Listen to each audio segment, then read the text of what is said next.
Hi friends, అందరికీ చూడండి తోటకూర ఎంత ఫ్రెష్గా ఉందో. చాలా లేతగా ఉందండి. అందుకే కత్తిరితో కట్ చేసుకున్నాను. కత్తిరితో కట్ చేసుకోవడం వల్ల చిగుర్లు ఎక్కువ వస్తాయని చెప్పారు, అందుకని కత్తిరితో కట్ చేసుకుంటున్నాను.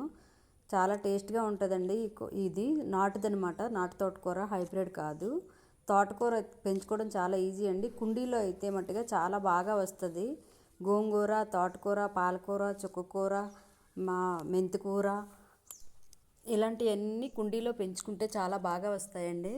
మట్టి మెత్తగా ఉండడం వల్ల బాగా పెరుగుతాయి అన్నమాట. నేల మీద కంటే కూడా చాలా బాగుంటుంది. కొత్తిమీర కూడా అంతే. కొత్తిమీర, పుదీనా ఇలాంటివన్నీ కుండీల్లో పెంచుకోవచ్చు.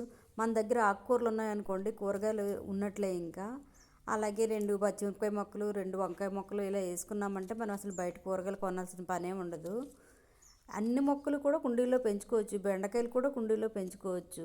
రైస్ బ్యాగులు ఇలాంటి వాటిల్లో కూడా మనం పెంచుకోవచ్చు. బకెట్లలో ఏదైనా ఇంట్రెస్ట్ ఉండాలన్నమాట. కొంచెం దానికి శ్రమ పెడితే చాలు, చాలా ఆరోగ్యకరంగా ఉండొచ్చండి. మన ఇంట్లో పండించుకునేవి మనం వండుకొని తినొచ్చు. 10 సార్లు నేను ఇదే సోది చెప్తున్నాను మీరు అనుకుంటే నేనేమీ చేయలేను, కానీ కూరగాయలు పెంచడంలో అయితే మటుకు మంచి ఫీలింగ్ ఉంటుందండి. చూడండి, తోటకూర కోసి వండుకునేటప్పుడు ఆ ఫీలింగ్ అయితే చాలా బాగుంటుందండి.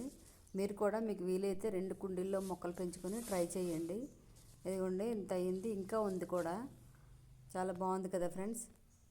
అలాగే నేను కొంచెం బొరబట్టి 2 చెట్లు ఉన్నాయి. ఆ 2 చెట్లకి 4 కాయలు వచ్చాయి, అవి కోసుకున్నాను. ఆ కొన్ని ఏం చేస్తారు అనుకోవచ్చు, అదే తోటకూరలో స్ప్రే చేస్తాను. బొరబట్టి మొక్కలు కూడా ఒక 10 మొక్కలు వేసుకున్నామంటే మనకి కూరకి వీక్లో 2 సార్లు వండుకోవడానికి సరిపోతాయండి.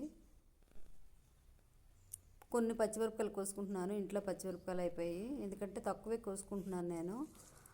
కూరకు 2 రోజులు సరిపోయినట్లుగా తీసుకుంటే చాలు, మళ్ళీ వచ్చి ఫ్రెష్గా కోసుకోవచ్చు కదా. అందుకని ఇదిగోండి, ఇవి అయ్యాయి మొత్తం. వీడియో నచ్చితే లైక్ చేయండి.